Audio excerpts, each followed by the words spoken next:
ওদের কাল বললাম যে তোমরা এই ভিডিওটা নিয়ে বাড়াবাড়ি করো না, তোমরা তো শুনো নাই।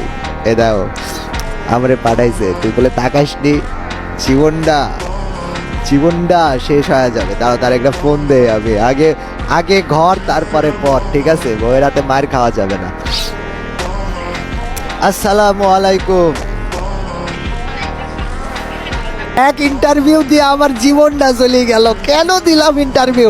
ফ্রি ফায়ারে কি গুলি মার দেবো আমাকে বলো তুমি? আমি তাকাবো কেন? আমি তাকাই নাই ভাই।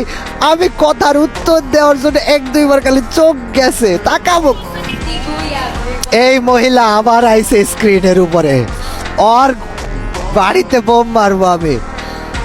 তুমি দাঁড়াও। ওই এই সাবস্ক্রাইবার কয়টা, এই কয়টা যদি এই স্ক্রিনশট না আনিত, পোস্টগুলা সব জায়গায় না করতো, ভিডিও না বানাইতো, টিকটক না বানাইতো, আমি আজকে বেঁচে যেতাম।